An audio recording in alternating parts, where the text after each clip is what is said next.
my reports on my interdimension list, and some of them would go on to my publicly available website. So as we're going along, there is a genesis to what I'm about to tell you.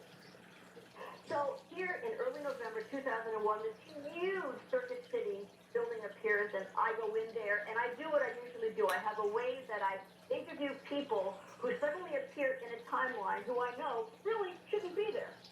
So I interview the managers, and I interview the workers there. I never tip them off or front load them that I'm going, hey, where did you come from? You weren't here 45 minutes ago. No. I go in and I say, oh, this is great. How long has the building been here? How long have you been working here? And I have them sign affidavits. Okay, and then I take a lot of photographs and a lot of video of the Circuit City building from a lot of different angles. Now, here's where the dumb luck comes in. If you didn't think that dumb luck was involved in all the rest of that, I go back to look at the footage from 6/29 to see whether or not we had captured anything in that establishing shot where the Circuit City building should not have been. And sure enough, I have a video that Brandon Scott took from 6/29/2001, panning of that exact area. You can see all of the buildings where the Circuit City should have been, but where the Circuit City was now, there's nothing. It's just a parking lot. No Circuit City, not there at all. Yet I have affidavits and documents from the actual company saying that that Circuit City had been built there, had been placed there, had been opened up there a year before. I had affidavits from the workers there and the management that they had been there a year before. This is a documented example of two different versions of the same timeline. And I had the documented evidence proof positive. Where was this? In what city was this? This is in Southern California. Southern California. Right. And a lot of Circuit Cities disappeared in recent years. They went under. But back then, no. I know. So what you're saying is you had an establishing shot, June 29th, 2001, of this parking lot. And huge parking lot. All right. And you're saying that the space that the Circuit City occupied today wasn't there then. Wasn't there then. It was only a parking lot, and there, in other words, the Circuit City did not suddenly appear where other businesses had been. It appeared in the parking lot. That is correct. There were large other buildings on the fringe rimming this parking lot. There were restaurants and there was a tire store. Okay? And the Circuit City did not take over any of those buildings. The Circuit City building came into manifestation within this 45-minute time that we went to lunch. It just appeared in a place where there was no building before, and I have the videotape. It's not even a still shot, it's a videotape of this, and because it's an establishing shot, I asked Brandon to pan, and he panned so you can see the other buildings, the restaurants, the tire store, the parking lot, and where the Circuit City building later appeared a few months later. There's just no building there. There's just a parking lot and some trees, and that's about it. That's evidence. And I have. That's evidence. Have you posted all this on your website? No. No, I have not. I've shared it with academia, but I have not yet decided on the vehicle that I want to release this. I intend to release this. I want to share this. The reason I talk to the public is I do want to turn on the light switch in their brain. I just don't want to be one of those people who just has an opinion. I've done some interesting research, and here's my opinion. No. My opinions are based on hard evidence. So that when I do come across anecdotal information, I have created a scientific criteria to investigate the anomaly or the experience. All right, what you've told me is absolutely incredible. I mean, fine, it does sound like hard evidence. Now, how many people have you shared this with, and what have they said when you've presented them with the evidence? I've shared it with about 50 or 60 people. Obviously, the people who were there at that time, because I had them write their own reports. Right. From their own point of view. I've showed it to certain people that I work with, some scientists. I have researched that particular land. I want to know what's underneath it, what's above it, so I talk to geologists. There's an earthquake fault that is very near there. I check those things out when it comes. There's what I believe is a vortex there. There is an area where time goes wonky quite a bit. So I do deal with quite a number of people, and I really didn't want to present this hard evidence without having the right platform and without having enough data to go with it, that I was really going to make a positive contribution to the understanding of the nature of our world. And now I know. You said you presented this to some academics. Academics are interesting people. They look at facts. So when they look at the establishing shot from June 29th, 2001, and then the November stuff and all the affidavits, that is proof. And so how do they react to that? Do they write it off? Do they say, I have no idea? Or what do they say? Right. Well, most of the academics that I have worked with, I actually also bring to the site. It's one thing to, look at cameras, and I also have the film documented as being authentic, not messed around with. No photoshopping, no digital this or that. That's really important. You have to start from the ground up when you're going to build a case like this. So whenever possible, I do bring my experts to the location so that they can see the angles of the shots. The people that I work with know me well enough that I am only looking for their science information. I'm looking for the most intelligent people to deal with. I want to know their opinion. And if they have an opinion that is a different one than mine, I want to hear that. I want everything on the table. And if I've made a mistake anywhere down the line, I want to know now, because I cannot afford to have any information in a research project that is not proven to be supportive.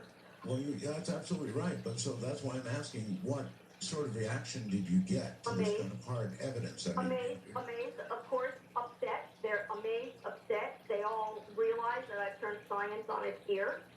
And I explain I really haven't. It's just the next step in science, and that quantum physicists, as they all know, are heading in this direction, and I'm hoping to meet them somewhere in the middle. That's about it, They recognize what I do is real because I brought too much information to them for them to disrespect who I am and what I do, and because I don't want them to support me blindly. I won't even work with somebody like that. I'm not interested, but I'm also not interested in somebody whose ego is so invested in only what they put out into the world, even if it turns out to be now proven to be not quite right. I'm not interested in those people either. You're talking about a majority of scientists. That's okay. Their egos are pretty invested in. That's okay. Different scientists, some of them, they go and they get grants, and so they can't even say they know me. Publicly, they can't even say they know me. Because they can look for grant money. And I understand this,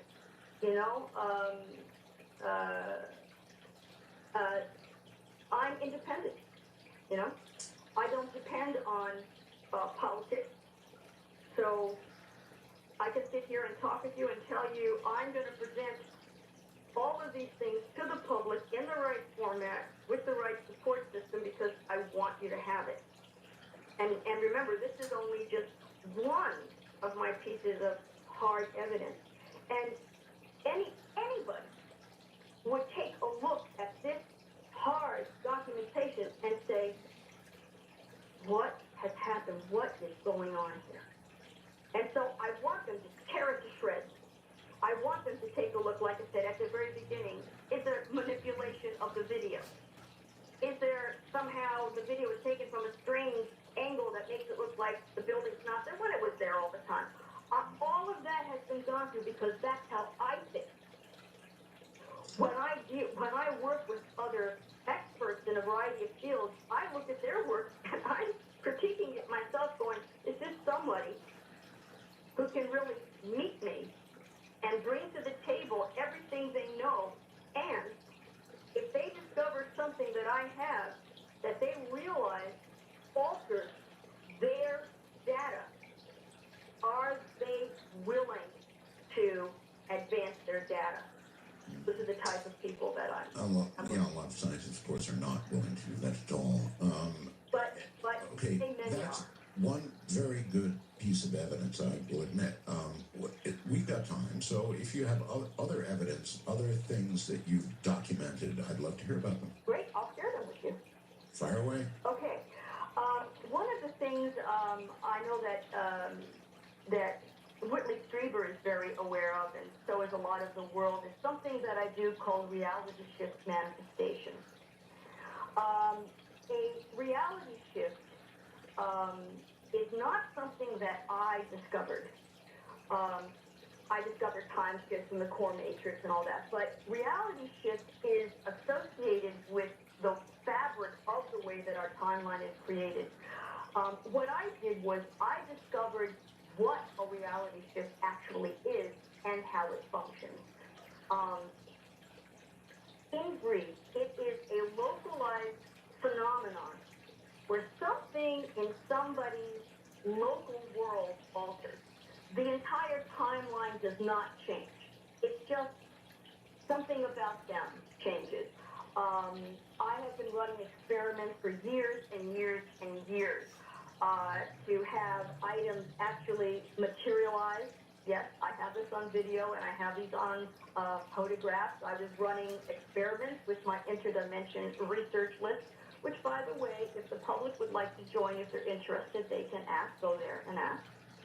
And I created, as I studied how the core matrix works, which also leads to the discovery. I discovered why the brain dreams.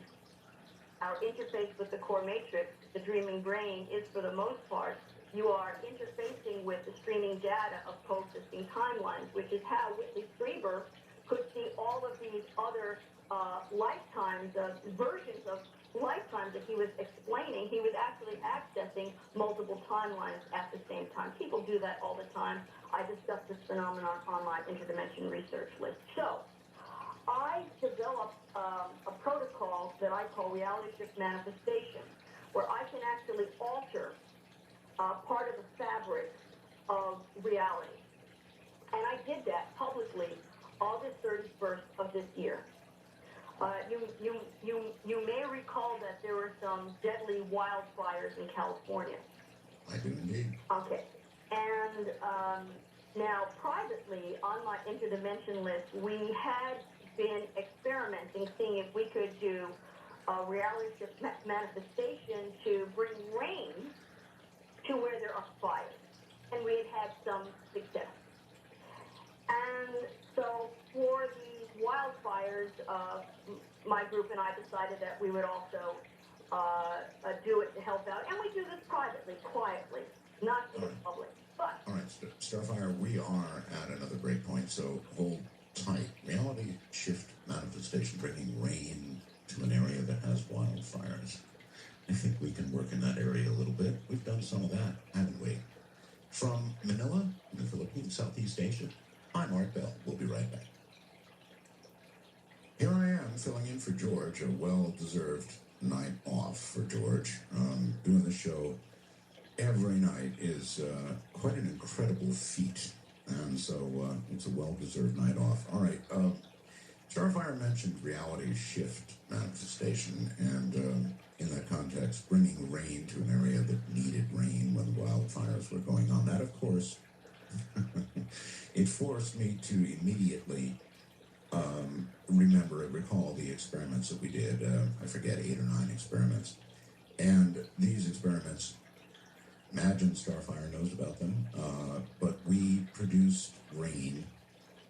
We tried tried focus. I don't know, a lot of you are new listeners, but years ago we tried, I got very interested in all this, focusing intention and causing weather changes. And we did a whole number of experiments, and we did, in fact, produce rain in areas that not only needed it, but had no forecast for rain, areas that had drought and all the rest of it. And all of this went on to manifest itself in people suggesting that we turn storms, hurricanes and that sort of thing. And then I finally got cold feet. And I got cold feet because it worked. It absolutely worked. And the evidence for that is all over the airwaves in years past. You can go back and listen to it if you wish. If you don't believe it, we tried to focus millions of minds. We did, in fact, do that, and we did, in fact, accomplish it. We produced rain. There's no question about it. A couple of the experiments involved people's health. That also worked. You can regard it as anecdotal evidence if you want to, but the weather changes that we did were real, and all of it is documented and was broadcast on the air. So call it reality shift manifestation, or call it focusing intention, or whatever you want to call it. But in years past, we did that. We'll talk more about all of that with Starfire Tour in a moment. Right back. Well, all right, Starfire, reality shift manifestation. I have the luxury, or I had the luxury at that time, and I guess in a way now as well, of being on the air in front of millions of people. So we did these experiments. It came out of consciousness experimentation that was going on at various universities. At any rate, we did. Are you aware of the experiments? I would imagine you are. I am aware.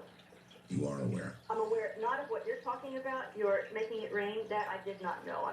I'm hearing this for the first time, but I am aware of intention experiments. Go on. Okay. All right. Well, we did this on the air in front of millions of people, and we did it 8 or 9 times. You should definitely look into that, because it was as real as a heart attack. So you call it one thing, call it focusing intention or mass consciousness or whatever you want to call it, but do you see it as different from reality shift manifestation? No. As I said, I did not discover reality shifts. They are a natural part of the human ability. What I did do was I discovered what it actually is, how it works, the mechanism. And because I discovered the mechanism, I've been able to create protocols that if you follow my protocols, you get a reality shift. Okay? So here's how it works in a nutshell. I've already explained that the brain is the interface to the core matrix, and even the dreaming brain accesses the streaming data from coexisting timelines. That's mainly what dreams are. So what I've taught is that, let's say you have these wildfires in California. In fact, this is exactly how we did it. This is documented. Anybody can come onto my list, or they can join my Facebook, and they can actually see. They can go back and look at the timestamps and read what I wrote and read the responses, including Whitley Strieber's, and you will see that this actually happened. Okay? And yes, this will be very familiar to you now, Art. So the reality shift works this way.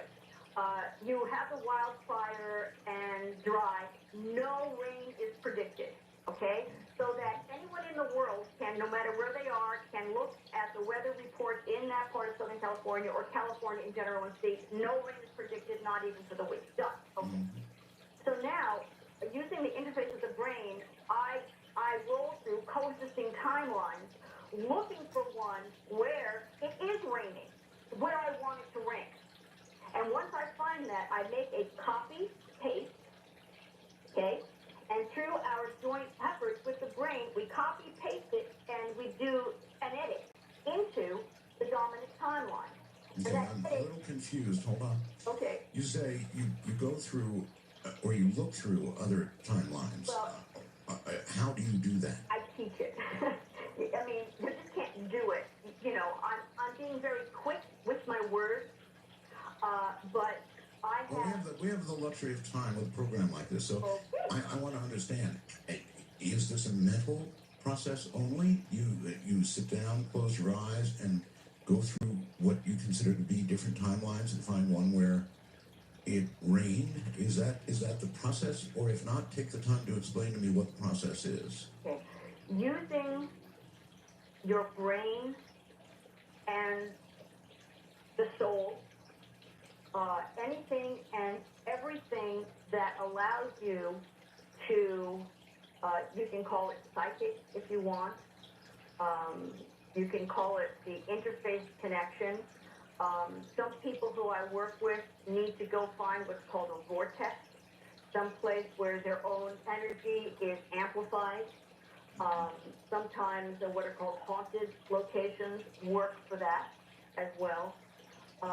But what I teach is for people to use their brains primarily to reach out through the bridge work of the various frequencies of coexisting timelines until they find one where there is rain falling in the area that we need it.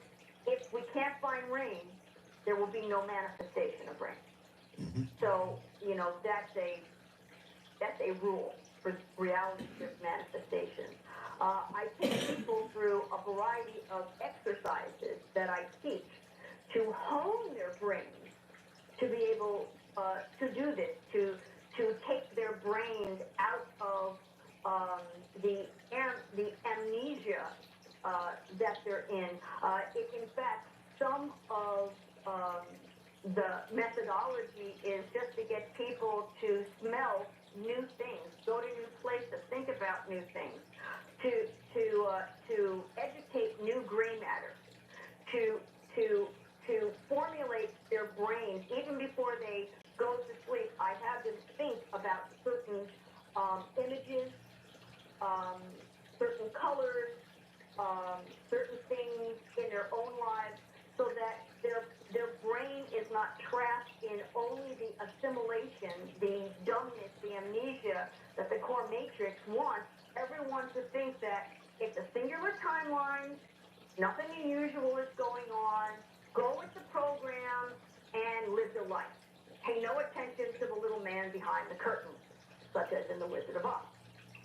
So through, over the years, I've developed ways to help to enhance the brain, to be able to detect the difference between just daydreaming and thinking to when it's actually glommed onto a coexisting timeline. In fact, scientists now have been talking about ways to amplify the brain, even to help prevent Alzheimer's and other loss of brain power, simply by introducing new techniques, new games, new things for the brain to do. Well, I've been doing that for years.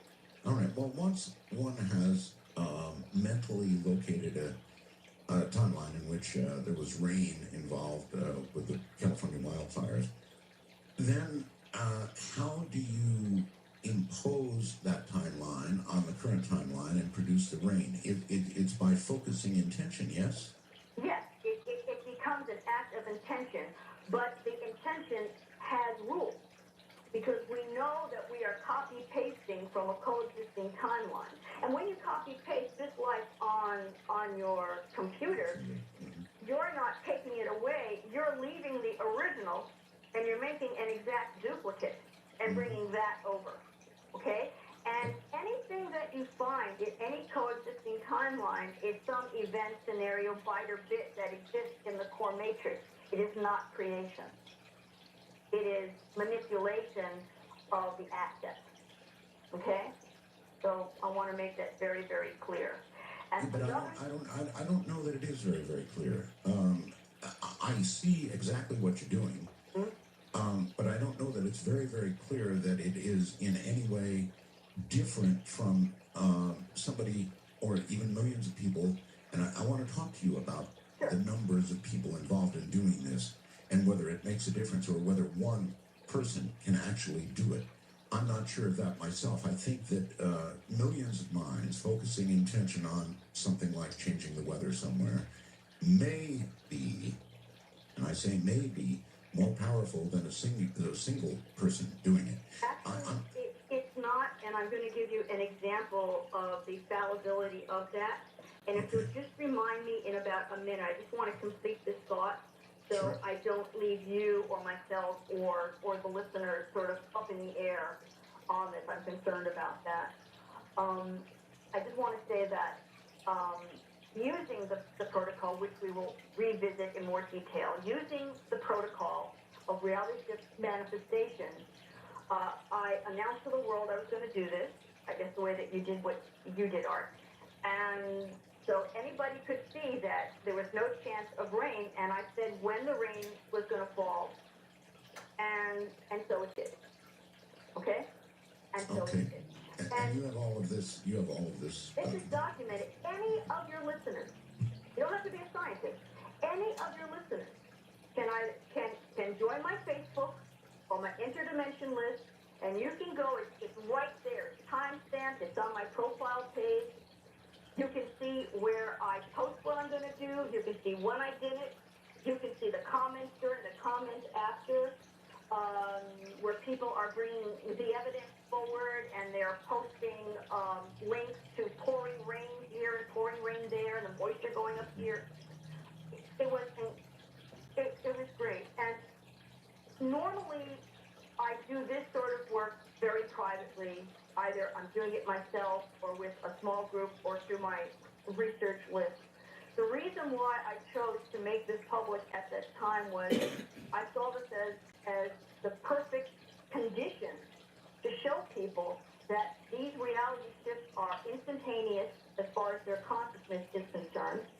And they can all see that there was no rain forecast before, and now there's rain on time, as I said there would be.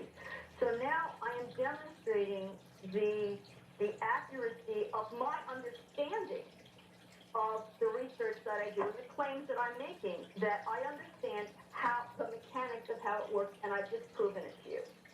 So No, you haven't. You've proven to me that what you did worked. You haven't proven to me that what you call reality shift manifestation is in any way different than the focusing of intention. well, It may be a different method to the same end. okay, So, I'll show you the difference. In reality shift manifestation, something that I teach and that I show is that you simply can't have everything you want. It's not a matter of that.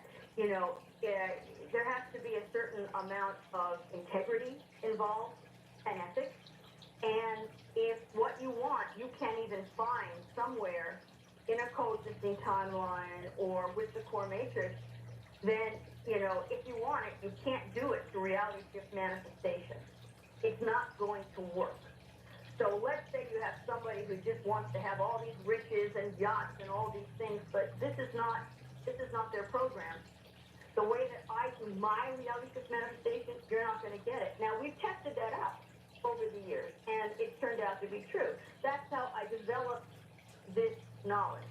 Now, the very groundwork of creating reality shift manifestation protocols comes from earlier research that I did into the efficacy of prayer.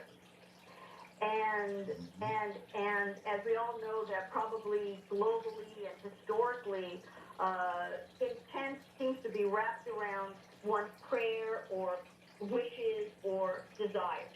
Okay. that's right. Mm-hmm. Now, I would say that that among all of the prayers done, peace prayers, stopping war, stopping violence, globally and historically, I would say that more people have focused more energy on peace prayers than any other intent ever. And yet, what's the result? There's not a single example of a peace prayer. And they're organized to this day. No peace.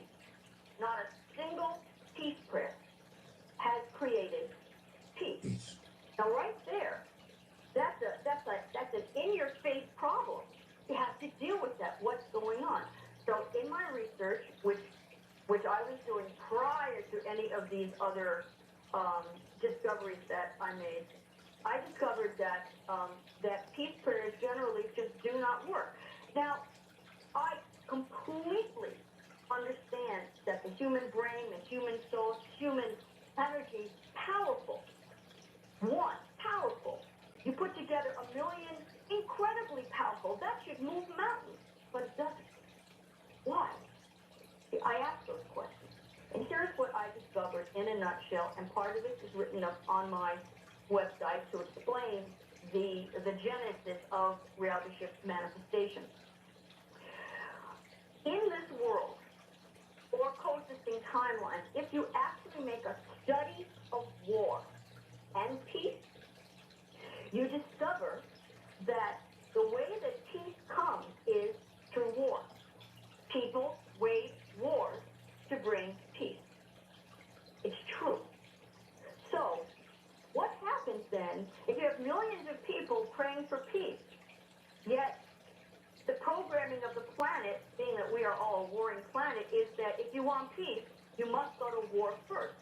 So, it appears that when you have millions of people focusing on the intent of peace, they're actually creating war. That's what it appears. And if anybody else can bring me any other research that shows me that any singular or organized peace prayer has ever brought peace to this planet, please bring it forward. But I've done years of research, and there is none. And I think common sense would show you that it's not there. And that's why, Art, I've been so concerned about. We have all of this human potential, all of this human energy. Where is the energy going? Energy isn't destroyed. It has to be transformed into something. So if the intent of the prayer is not manifesting, where is it going? Well, it is manifesting. It's just manifesting in a way that the timeline is programmed, i.e., war brings peace. Oh, we got to change that. That has to be changed. That's no good. So I'm going to have to give that some thought. Well, I absolutely hope you will, and I hope that your listeners will too. It's just one of those sort of wake-up moments for me when I was studying this, going, where is all of this human energy going? Intent actually works. Where is it going? Well, it's going to war that makes peace. That's where it's going. I mean, where do you think it's going, Art? I don't know, and I told you I'm going to have to give some thought to this. War brings peace. Peace brings war. Yeah, it's a big one. Well, it may be a big one. I'm not sure. I guess there would be lots of examples of one thing apparently bringing another, right? I'm not sure that proves anything. We are a planet in constant war. Constantly at war, whether it's tribal war, country war. That's fair. War with terrorists. War. It's always war. It's conflict, and also it's conflicts at work, conflicts at home, conflicts with family, conflicts in the neighborhood. It's everywhere. Well, it may be that intention or reality shift manifestation, whatever you want to call it, doesn't work on human beings. We're at another break point. Maybe it works better on complex things like weather systems. Who knows? But it is an interesting question, and I will give it some thought. And I am Art Bell. It is. Good morning, afternoon, or evening, whatever it may be, wherever you are. I am Art Bell, and for George Norrie, who's taking the evening off. My guest is Starfire Tour. And I have this weird feeling that what we're discussing with her is sort of a parallel to so many things that we've actually documented on this program. Different ideas and methodology for perhaps getting to the same place, but it certainly feels that way. Reality shift manifestation, consciousness, focusing of intention. I'm not sure that I see the difference. On the war and peace thing, I'm going to have to give that some serious thought. In a moment, I want to ask her about 2012. By the way, we had the opening of the movie 2012, which I saw the other day here. It released worldwide at the same time, so I went to the theater and saw it. Great special effects, but the question of 2012, the end of the Mayan calendar, I'm sure she has comments. We'll find out in a moment. All right. once again, Starfire Tour. Starfire, let's turn away from War and Peace before my mind explodes. And let me ask you about 2012. It's timely because the movie is just out. Lots of great special effects and sort of a story. But it is the end of the Mayan calendar, and I wonder how this fits into what you think about time and about reality shift manifestation and all the rest of it. Is something really due in our timeline in 2012, or do we shift reality in some way and avoid it? What do you know? Well, I do think about that a lot. I think something that we all have to realize is that whatever information we got from the Mayan calendar, there was so much that was destroyed that we really don't know the whole picture of what they were thinking, as well as, what was the origin of their time calendars, and why do we have nothing where the Mayans are explaining why they themselves apparently abandoned their own civilization? That seems to be a missing part too. So it seems that whatever this 2012 was to them, they apparently weren't going to be around to experience it. So that's a curiosity. It is, but do you think something is due in 2012, or it's just another year? Okay, here's the thing. I can just speak personally here. I am somebody who does perceive, dream, out-of-body experience, whatever you want to call it, future events. Okay? I have been, even since I was a little girl, always been dreaming about disasters. Not always disasters, but a lot.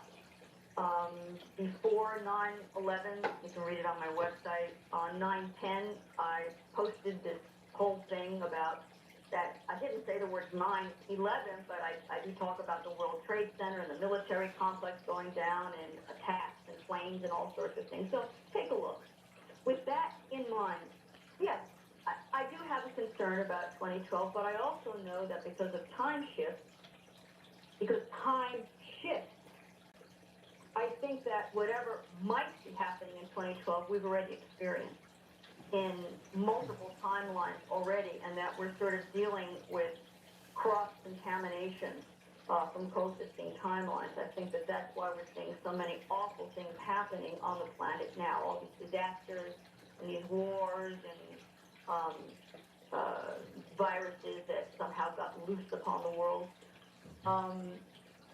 I think that we will go past it. I don't think it's the end of the world at all. Okay. Well, At all. Pleased to hear that. At all. But I think we need to do something about it. Because you know how you're talking about intent? Yes. So many people are focused on 2012 being this disaster. Mm-hmm. I'd like to change that. I'd like to see that change. I mean, from my perspective, if we change the intent to that date is a day of when we all sort of get more enlightened as to what we can do to help ourselves and help each other and be better people and stop all this ridiculous, violent nonsense. Now that's a shift I could get behind. And if you're talking about intent, we can do that.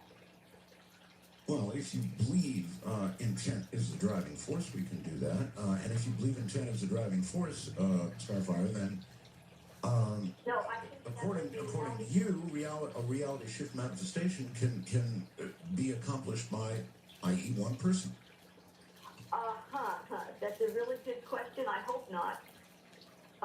It's possible, but I think it would be better if the planet sort of participated. I just want to comment. You were saying, well, maybe reality shift manifestation doesn't work for people. It does. I've done for years reality shift manifestation, particularly reality shift healing. And what I'm putting into my book, I have permission to talk about the various people documented who have been healed because of reality shift manifestations. And these are documented cases, one of which was a family. The wife was pregnant, and sophisticated tests showed that the child had some very serious medical problems.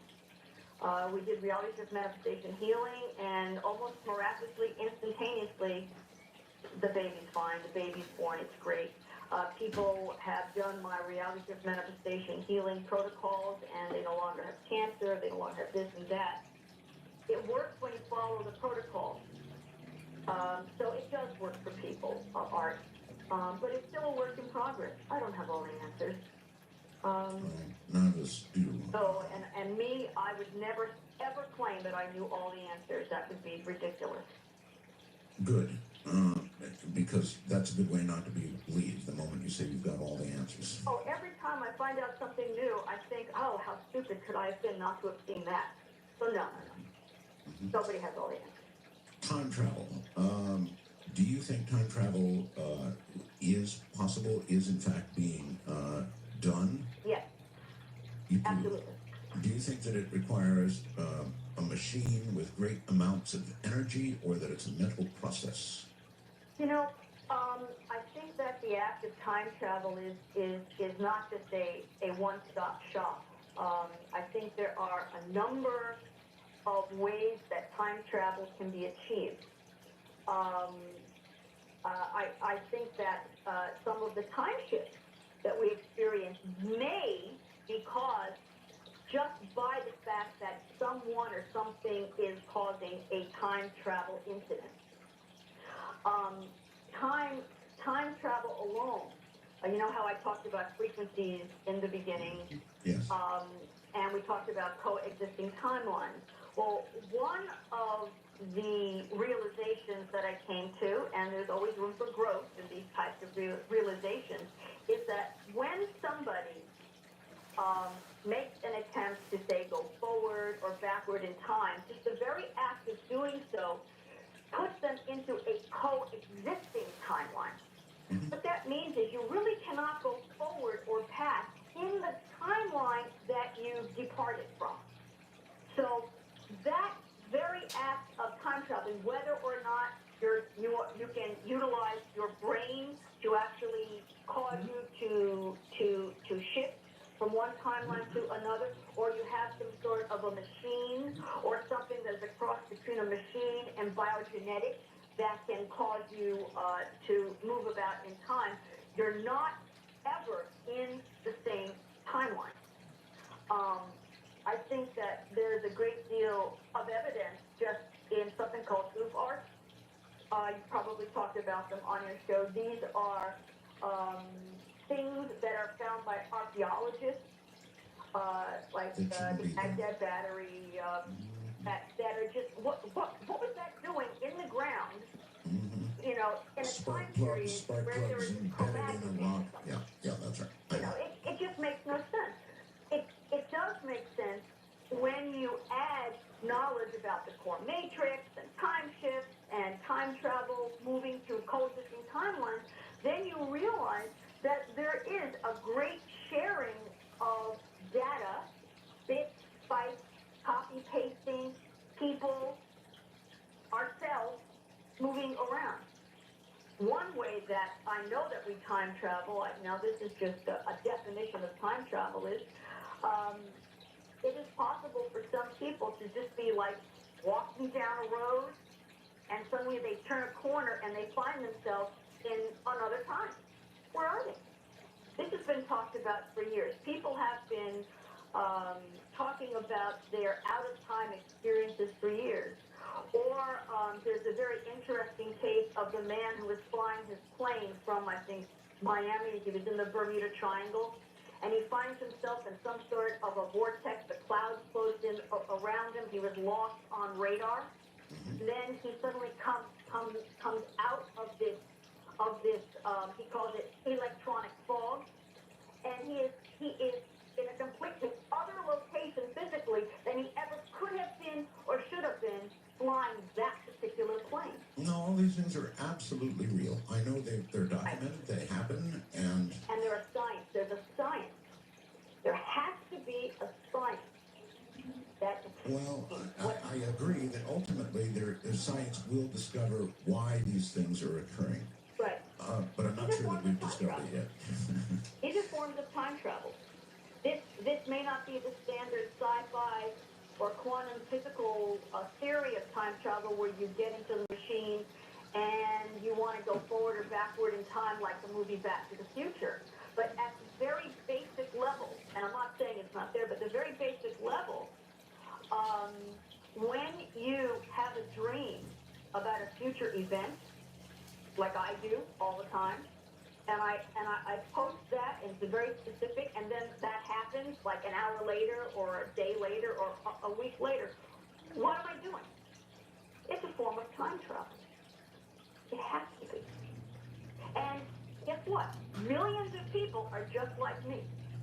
Well, maybe it's time travel, and maybe it's precognition. I've had a precognitive experience that I can't ever explain, will never be able to explain, but that could be precognition and not. I guess it's time travel of a sort, in that you're seeing something that's going to occur at a future moment. Let me share with you where my research is at this moment with that. Starfire away. Okay. I puzzle out, why do I constantly dream or even just pick up what I call side data download? I'll be daydreaming. I'm walking around, I'm daydreaming, and I have a vision. And wham, shortly thereafter, that thing happens. But then I also have another type, what you're calling PreCog, which is I'll have the same type of thing. It's a dream or it's a daydreaming thing. And I see this, this whole scene play out.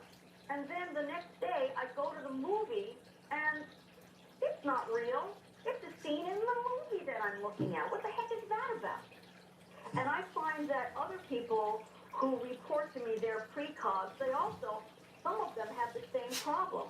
How do you know when what you're seeing is an actual event that's going to happen in your dominant timeline, or it's just something you're going to experience, and when you're seeing it as a precog, you don't know whether it's a real event you're going to see, or just you in the future going to the movie, seeing the scene. So, years and years and years of study and all the work that I do, the theory that I'm floating, okay, still working on, is that, let's say you're having a dream, or let's say I see what's going to happen on 9/11, and I have the dream on 9/10.